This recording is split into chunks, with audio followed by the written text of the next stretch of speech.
नमस्कार मित्रांनो. माझ्या मोठ्या बहिणीचे नाव नेहा आहे. या महिन्याच्या 5 तारखेला तिचे लग्न झाले. नेहा एका माध्यमिक शाळेत शिक्षिका म्हणून कार्यरत होती. तिचे अरेंज मॅरेज झाले असून तिचे पती म्हणजेच माझे जिजू अमित हे भारतीय सैन्यात नोकरीला आहेत. लग्नासाठी त्यांनी 20 दिवसांची सुट्टी काढली होती. आम्ही जिजू आणि त्यांच्या परिवारात हे एकटेच होते, कारण ते लहान असतानाच एका कार अपघातात त्यांच्या आई आणि वडिलांचे दुर्दैवी निधन झाले होते. त्यानंतर त्यांच्या काका काकूंनीच त्यांचा सांभाळ केला होता. लग्नाच्या अवघ्या 3 दिवसानंतर आई बाबांनी नेहाताई आणि अमित जिजूंना आमच्या घरी जेवणासाठी बोलवले होते. तसेही सुट्टी संपण्याला जवळपास 10 दिवस अगोदर ते ताईला आमच्याकडे सोडण्यासाठी घेऊन येणारच होते. माझे नाव सायली असून मी सध्या BAच्या पहिल्या वर्षात शिकत आहे. जेव्हा जिजू आणि ताई घरी आले त्याचवेळी मी सुद्धा कॉलेजमधून परतले होते. घरी आल्यावर ताई आणि जिजू एका खोलीत बोलत बसले होते. चुकून त्या खोलीचा दरवाजा अर्धवट उघडा होता. मी तिथून जात असताना माझे लक्ष आतमध्ये गेले. जिजू ताईंशी अत्यंत प्रेमाने आणि रोमॅन्टिक मूडमध्ये बोलत होते. ते ताईला म्हणत होते, "अरे यार नेहा, तुमच्या बाबांनी आपल्याला खूपच लवकर घरी बोलावले यार. अजून तर आपली सुहागरात पण नीट झाली नाही." त्यावर ताई लाजत म्हणाली, "आजकाल तुमच्या सुट्ट्याही संपत आल्या आहेत, म्हणून बाबांनी लवकर बोलावले असे राहिले की गोष्ट सुहागरातीची तर ते आपण इथेही साजरी करू शकतो." त्यानंतर जिजू ताईला जवळ ओढले. ते एकमेकांच्या जवळ आले. मी आयुष्यात पहिल्यांदाच कोणाला तरी इतक्या जवळून रोमॅन्टिक होताना पाहत होते. त्यावेळी माझ्याही मनात एक वेगळीच भावना आणि उत्सुकता निर्माण झाली. तेवढ्यात जिजूंचे लक्ष दरवाजाकडे गेले आणि तिथे उभे असल्याचे पाहून ते थोडेसे दूर झाले. जिजू म्हणाले, "आता नको, रात्री वेळ मिळेल तेव्हा बघू आपण.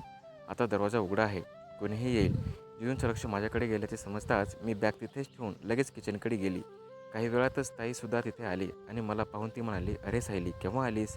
मी हसून म्हटलं, "तुम्ही दोघे अगदी रोमॅन्टिक मूडमध्ये होता ना, तेव्हाच आले." ताई, माझे कपडे खोलीच्या कपाटात आहेत. तू जर जिजूंना थोड्या वेळासाठी बाहेर आणले तर मला कपडे बदलता येतील." ताईने ठीक आहे म्हटले आणि ती जिजूंच्या बोलायला गेली. पण ती लगेच बाहेर आली आणि म्हणाली, "सायली, आम्ही तर खोलीत नाहीत, ते आधी बाहेर गेले असावेत. जा, तू पटकन कपडे बदलून घे." मी खोलीत जाऊन दरवाजा आतून लावला आणि कपडे बदलू लागले. तितक्यात मला खोलीतला जोडून असलेल्या बाथरूममधून पाण्याचा आवाज आला. मला आश्चर्य वाटले की ताई तर म्हणाली खोलीत कोणीच नाही म्हणून. मग आत कोण असेल? मी कुतूहलाने बाथरूमच्या दरवाजावर गेले आणि दरवाजावर हलकेच ढकलले. जिजू तिथे आंघोळ करत होते. त्यांचा फिटनेस तर अतिशय उत्तमच होता. आंघोळ झाल्यानंतर त्यांनी टॉवेल तोंडावर घेतला आणि ते मागे वळले. त्यांना पाहताच मला अचानक भीती वाटली की जर त्यांनी मला इथे पाहिले तर गडबड होईल म्हणून. मी धावतच किचनकडे निघून गेले. दुपारचे जेवण झाल्यानंतर ताई आणि जिजू बेडरूममध्ये विश्रांती घेण्यासाठी गेले. आई बाबा बाहेर ओट्यावर बसले होते. काही वेळाने आई बाबा शेजारीच राहणाऱ्या काकांच्या घरी गेले काही कामासाठी. मी जिजूंशी गप्पा मारण्यासाठी त्यांच्या खोलीत गेले. ताई बेडवर जिजूंच्या शेजारी झोपली होती. मी खाली स्टूल घेऊन बसले होते. मी जिजूंना म्हटले, "जिजू, तुमच्या लग्नाचे काही फोटोग्राफ असतील तर दाखवा ना मला प्लीज." जिजू म्हणाले, "जास्त नाही, पण 50-1च्या आसपास फोटो आहेत." असे म्हणत त्यांनी डोक्याखालची उशी सरकवली आणि मला सोफ्यावरून बेडवर येण्यास सांगितले. फोटो पाहत असताना ताईला गाढ झोप लागली.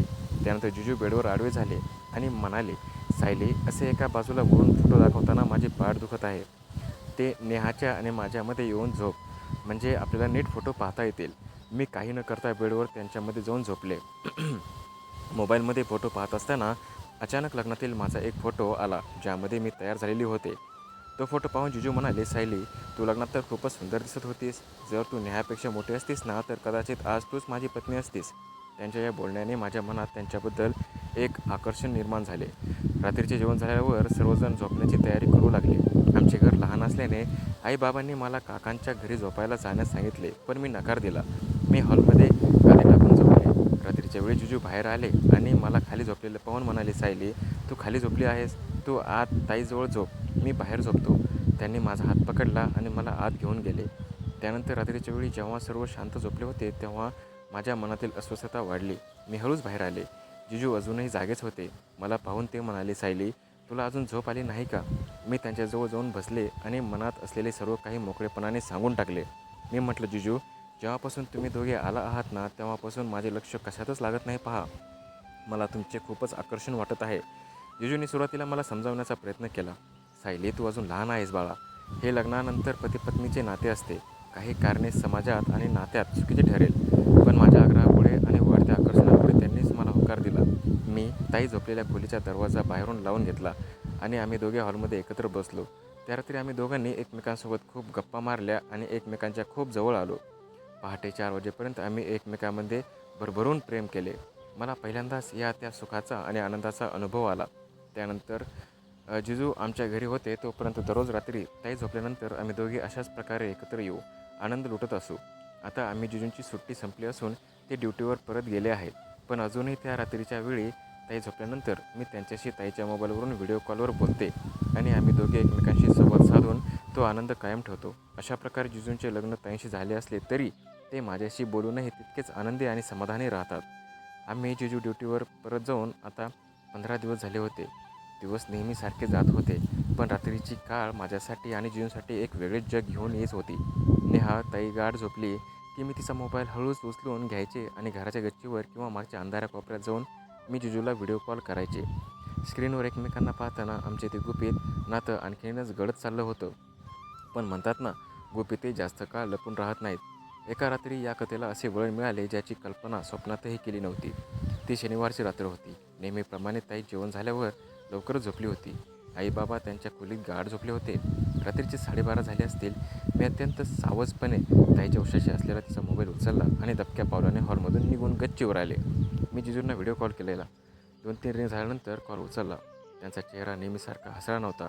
गंभीर आणि चिंतित असल्यासारखा दिसत होता. सायली, तू गच्चीवर आहेस का? जिजूने अतिशय बारीक आवाजात विचारले. हो जिजू, नेहमीप्रमाणे. पण तुम्ही इतके घाबरलेले का दिसत आहात? मी विचारलं. सायली, मला असं वाटते की कोणीतरी आपल्यावर पाळत ठेवते. काल रात्री माझ्या ड्युटीवर क्वार्टर बाहेरून एक निनावी पत्र मिळाले. त्यात लिहिले होते की तू जे काही करत आहेस ना त्याचे परिणाम भोगायला तयार राहा. मला समजायला मार्ग नाही आहे की मी आपल्याबद्दल कोणाला माहीत असणार. जिजूंच्या या शब्दामुळे माझ्या अंगावर तर काटाच आला. माझा थरकापच उडाला होता. मी जिजूंना धीर देत म्हटले, जिजू, तुम्ही तिथे दूर आहात. कदाचित तुमच्या ऑफिसमधील कोणीतरी चेष्टा करत असेल आपल्याबद्दल इथे घरात कोणालाही संशय नाही असेल कदाचित, पण तरीही सावध राहा. जिजू एवढेच बोलले होते की अचानक गच्चीच्या दरवाजाजवळ काहीतरी हल्ल्याचा आवाज आला. खटखट कोणाचा तरी पाय तिथे पडला होता. मी दचकून मागे पाहिले, पण तिथे फक्त अंधार होता. जिजू, मी फोन ठेवते. खाली कोणीतरी जागे झाले आहेत असे वाटतंय.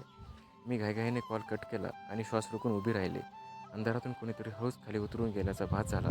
मी घाबरतच खाली आले आणि ताईच्या बाजूला जाऊन झोपले. पण त्या रात्री मला एक सेकंदही झोप लागली नाही. दुसऱ्या दिवसापासून घरातले वातावरण अचानक बदलल्यासारखे वाटू लागले. नेहा ताईचे वागणे माझ्याशी खूप विचित्र झाले होते. ती आधीसारखी माझ्याशी मन मोकळेपणाने बोलत नव्हती. जेव्हा जेव्हा मी तिच्याकडे पाहायचे तेव्हा तेव्हा तिची नजर माझ्यावर खेळलेली असायची. जणू ती माझ्या मनात चाललेलं वादळ वाचण्याचा प्रयत्न करत होती. दुपारी आम्ही दोघे किचनमध्ये काम करत असताना ताईची अचानक विचारायची, सायली, आजकाल तुझा फोन खूप व्यस्त असतो आणि रात्री मला कधी घरात कोणाच्या तरी चालण्याचा आवाज येतो. तू रात्री उठतेस का? का माझा गळा सुकला आहे? मी स्वतःला सावरत म्हटले, नाही तर ताई, मला रात्री पाणी पिण्याची सवय आहे म्हणून कदाचित आवाज येत असेल. ताईने माझ्याकडे एक संशयास्पद कटाक्ष टाकला आणि ती काहीही न बोलता निघून गेली. तिचा तो शांत चेहरा कोणत्याही मोठ्या वादळाची पूर्वकल्पना देणारा होता. 2 दिवसानंतर आई बाबा बाजारात गेले होते आणि ताई शाळेत गेली होती. मी घरात एकटेच अभ्यास करत बसले होते. तितक्यात घराच्या लँडलाईन फोनची घंटा वाजली. मी जाऊन फोन उचलला. हॅलो म्हटले. पलीकडून कोणताही आवाज आला नाही. फक्त एका व्यक्तीच्या श्वासोच्छवासाचा मोठा आवाज येत होता. हॅलो, कोण बोलतंय? मी पुन्हा विचारले. यावेळी पलीकडून एक अत्यंत जड आणि बदललेला आवाज आला. सायली, जिजूसोबत खेळलेला खेळ खूप महागात पडणार आहे तुला. जिजूंच्या सुट्ट्या संपल्या, पण तुझ्या आयुष्यातील शांतता आता संपणार आहे. लवकरच नेहासमोर सर्व काही येणार. आणि फोन कट झाला. माझ्या हातातील फोन खाली पडला. माझ्या पायाखालची जमीनच सरकली. याचा अर्थ कोणीतरी तिसरी व्यक्तीच होती ज्याला आमच्या प्रत्येक हालचालीची माहिती होती. ती व्यक्ती कोण होती? ती आमचे घर उद्ध्वस्त करू पाहत होती की अमित जिजूंच्या भूतकाळातील कोणी शत्रू होता? त्या रात्री संपूर्ण घरात भयान शांतता होती. मी ठरवले होते की आज जिजूंना कॉल करणार नाही. पण रात्री 1:30 वाजता ताईच्या मोबाईलवर एक मेसेज टोन वाचला. ताई गाढ झोपेत होती. मी फोन उत्सुकतेपोटी तिचा फोन हातात घेतला आणि मेसेज उघडला. तो मेसेज आम्ही जिजूंचा नव्हता तर एका अनोळखी नंबरवरून आलेला फोटो होता. मी तो फोटो डाउनलोड केला आणि माझे तर डोळेच विस्फारले. तो दुसरा तिसरा कोणीही नसून 2 दिवसापूर्वी मी आणि जिजू गच्चीवर व्हिडिओ कॉलवर बोलतानाचा स्क्रीनशॉट होता. त्या फोटोसोबत खाली लिहिले होते, नेहा, तुझ्या पाठीमागे तुझा नवरा आणि तुझी बहीण काय करत आहेत ते बघून घे. माझं हृदय जोरजोरात धडधडू लागले. जर ताईने सकाळी हा मेसेज पाहिला तर सर्व काही संपून जाणार होते. आमचे कुटुंब, ताईचे संसार आणि माझं आयुष्य उद्ध्वस्त होणार होते. मी तात्काळ तो मेसेज आणि फोटो ताईच्या फोनमधून डिलीट केला.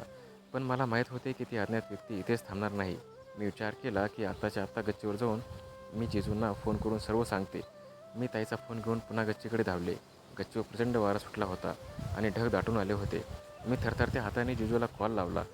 जिजू, खूप मोठी गडबड झाली आहे. कोणीतरी ताईच्या फोनवर आपले फोटो पाठवले आहेत. प्लीज मला वाचवा. मला खूप भीती वाटत आहे. मी रडविले होऊन बोलत होते. पलीकडून जिजूंचा आवाज आला. सायली, शांत हो. मी उद्याच गावी येण्यासाठी निघतोय. पण तू तोपर्यंत काहीही करू नकोस. आणि जिजूंची वाक्य पूर्ण होण्याआधीच माझ्या पाठीमागून गच्चीच्या जिन्याचा दरवाजा जोरात बंद झाला. धडकन वाजला. मी दचकून मागे वळाले. अंधारात जिन्याच्या सावलीतून एक आकृती हळूहळू माझ्या दिशेने चालत येत होती. त्या व्यक्तीच्या हातात एक मोबाईल होता ज्याची स्क्रीन चालू होती. तर तो डिलीट केलेला मेसेज हाच होता ना. सायली, एक ओळखीची पण अत्यंत थंड आणि भयानक आवाज गच्चीवर घुमला. ती आकृती प्रकाशात आली आणि तिचा चेहरा पाहून माझ्या हातातून फोन गळून पडला. ती व्यक्ती दुसरी कोणी नसून त्या प्रकाशात समोर आलेला चेहरा पाहून माझ्या अंगातील तर प्राणच निघून गेले. समोर दुसरी कोणी नसून माझी स्वतःची मोठी बहीण नेहाताईच उभी होती. तिच्या एका हातात तिचा दुसरा वैयक्तिक फोन होता आणि दुसऱ्या हातात काही कागदपत्रे होती. तिच्या चेहऱ्यावर नेहमी दिसणारी ती साधी सरळ शिक्षिका कुठेतरी हरवली होती. तिथे फक्त एक थंड रहस्यमय आणि हिंसक शांतता होती. ताई, तू माझ्या तोंडून शब्द फुटत नव्हते. ताईने एक क्रूर हास्य केले आणि माझ्याजवळ आली. हो, मीच. सायली, काही वाटले तुम्हाला? तुम्ही दोघे रात्री सभेने खेळ खेळणार आणि मला काहीच कळणार नाही? आम्हीच्या सुट्ट्या संपायच्या आधीच ज्या दिवशी तू अंघोळ करताना त्याला लपून पाहत होतीस ना, तेव्हाच मला तुझ्या डोळ्यातील पाप कळून चुकले होते. माझा श्वास रोखला गेला. मी थरथरत्या म्हणाले, ताई, मला माफ कर. माझ्याकडून खूप मोठी चुकी झाली आहे. मी जिजूंना आकर्षणातून वाहून गेले. चूक? ताई जोरात हसली. सायली, तू फक्त एक प्यादा आहेस. खरी चूक तर अमितने केली. ज्याला मी माझा पती मानत होते तो माझ्या बहिणीवर डोळा ठेवून बसला होता. तेवढ्यात माझ्या हातात असलेल्या फोनमधून अमित जिजूंच्या ओरडण्याचा आवाज आला. नेहा, ऐक. माझं सायलीला काहीही करू नकोस. यात तिची काही चूक नाही. मी उद्या येतो आहे. ताईने माझ्या हातातील फोन हिसकावून घेतला आणि कॅमेरासमोर आपला चेहरा नेला. ती अत्यंत हिंसक आवाजात म्हणाली, अमित, तू उद्या ये किंवा कधीच येऊ नकोस. काही फरक पडत नाही. पण तू जो भारतीय सेनेच्या लष्करी गुप्त कोड आणि फाईल तुझ्या लॅपटॉपमध्ये लपून ठेवल्या होत्या ना, त्या आता माझ्या ताब्यात आहेत. हे ऐकून फोनच्या पलीकडे जिजूंच्या आवाजात एकदम गायब झाला. त्यांचा श्वास वाढल्याचा आवाज येत होता. नेहा, तू कोण आहेस आणि तुला त्या फाईल्सबद्दल कसं माहिती? जिजूंच्या आवाजाचा भीतीने कापत होता. ताईने कॅमेरा स्वतःच्या चेहऱ्याजवळ आणला आणि म्हणाली, मी कोण आहे? मी ती व्यक्ती आहे जी गेल्या 2 वर्षापासून तुझ्या या महत्त्वाच्या फाईल्स मागे होती. तुझ्याशी लग्न करणे, या घरात येणे, सर्व माझ्याशी प्लॅनच एक होता. लॅपटॉपचा पासवर्ड हवा होता जो तू तुझ्या डायरीत लिहून ठेवला होतास. मला काही समजत नव्हते की काय चाललं आहे. ताई शिक्षिका नव्हती. ती जिजूंशी देशद्रोहाचा खेळ खेळत होती. ताईने फोन कट केला आणि तो गच्चीवरून खाली फेकून दिला. फोनचे तुकडे तुकडे झाले. आता गच्चीवर फक्त मी आणि ताईच होतो. वारा अधिकच तीव्र झाला होता. ताई, तू हे काय करत आहेस? तू देशाची गद्दारी करत आहेत? मी हिंमत करून विचारले. ताई माझ्याकडे वळाली. तिने तिच्या कमरेला लावलेला एक छोटासा पिस्तूल बाहेर काढला. देश, सावली, पैशासमोर देश विष काही नसतं. अमितच्या काही चुकीच्या पावलाने म्हणजेच तुझ्याशी ठेवलेल्या नात्याने मला ब्लॅकमेल करण्याची सुवर्ण संधी दिली. मी हाच फोटो पुरावा म्हणून वापरून त्याला कोर्ट मार्शलची धमकी देणार होते आणि त्याच्याकडून सर्व गुप्त माहिती काढून घेणार होते. पण तू आज माझा मेसेज डिलीट करून मध्ये पडण्याचा प्रयत्न केलास. तिने पिस्तूल थेट माझ्या कपाळावर ठेवली. आता अमित तर आडवा आलाच आहे, पण तू माझ्या मार्गातील काटा बनली आहेस. जर मी तुला आज गच्चीवरून खाली ढकलून दिले तर पोलिसांना वाटेल की तू अमितच्या प्रेमात वेडी होऊन आत्महत्या केलीस. कारण तुझ्या रूममध्ये मी आधीच एक सुसाईड नोट लिहून ठेवली आहे. माझे डोळे अश्रूंनी भरले. ज्या बहिणीला मी आदर्श मानत होते ती एका आंतरराष्ट्रीय गुप्तहेर संघटनेचा हिस्सा होती. माझ्या जिजूंचा वापर करून देशाची सुरक्षा धोक्यात आणत होती आणि आज माझ्याच एका चुकीमुळे माझा जीव जाणार होता. ताईने पिस्तूलने ट्रिगर दाबण्यासाठी बोट मागे ओढले.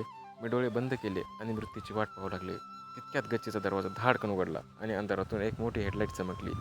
तो तीव्र प्रकाशाच्या झोतात एका मागून एक अनेक सावल्या गच्चीवर धावून वेगाने धावत आल्या. नेहा पिस्तूलने खाली टाकला आणि धीरगंभीर आवाजात गच्चीवर घुमला. मी घाबरून डोळे उघडले. समोर लष्करी गणवेशात काही सशस्त्र जवान आणि त्यांच्यासोबत स्थानिक पोलीस उभे होते. त्यांच्या हातात अत्याधुनिक रायफली होत्या ज्यांचे अचूक नियम थेट ताईंनी धरलेले होते. तुम्ही लोक इथे कसे पोहोचलात? ताईचा चेहरा भीतीने पांढरा फटका पडला होता. तिची पिस्तूल धरलेला हात थरथरू लागला. त्या जवानांच्या एकामागून एक व्यक्ती पुढे आली. तो दुसरा कोणी नसून आमचे जिजूच होते.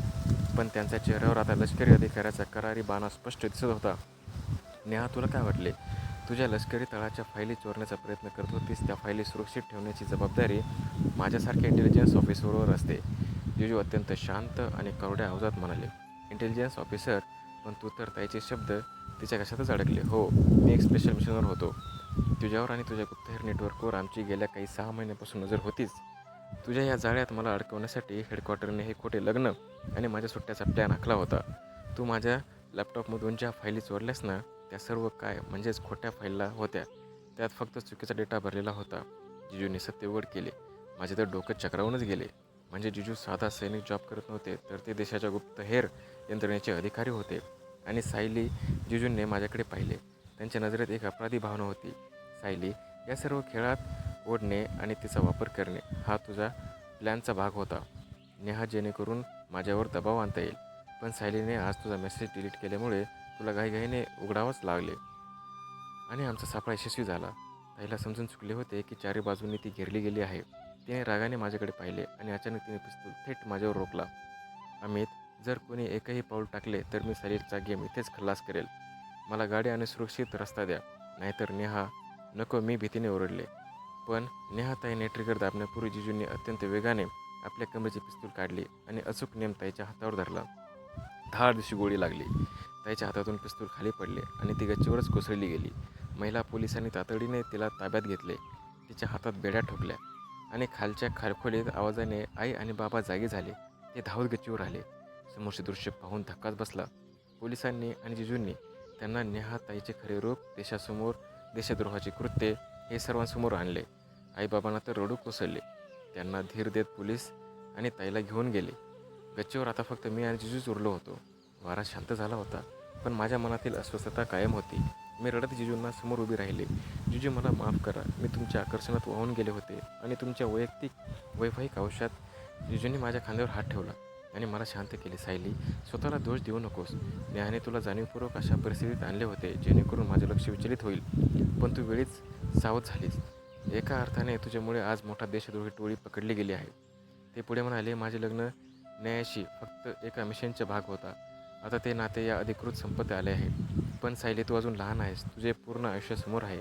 या चुकीच्या आकर्षणातून बाहेर पड आणि तुझ्या अभ्यासावर लक्ष केंद्रित कर. भविष्यात खूप चांगला जोडीदार तुला मिळेल. जिजूंच्या शब्दांनी माझ्या डोळ्यातील अश्रू पुसले गेले. मला माझ्या चुकीची जाणीव झाली होती, पण त्याच्यासोबत एक मोठ्या संकटातून त्यांनी मला वाचवलं होतं. काही दिवसानंतर कोर्टाच्या कायदेशीर प्रक्रियेने नेहाताईला देशद्रोहाच्या गुन्ह्यात शिक्षा कडक झाली आणि आम्ही जिजू पुन्हा त्यांच्या देशसेवेच्या ड्युटीवर रुजू झाले. मी आणि माझ्या कुटुंबाने या धक्क्यातून स्वतःला सावरले. मी आता कॉलेजमध्ये माझे लक्ष केंद्रित केले होते. माझ्या आयुष्यातील तो थरारक आणि रहस्यमय काळ संपला होता. चला तर भेटूया पुढच्या कथेमध्ये. तोपर्यंत धन्यवाद.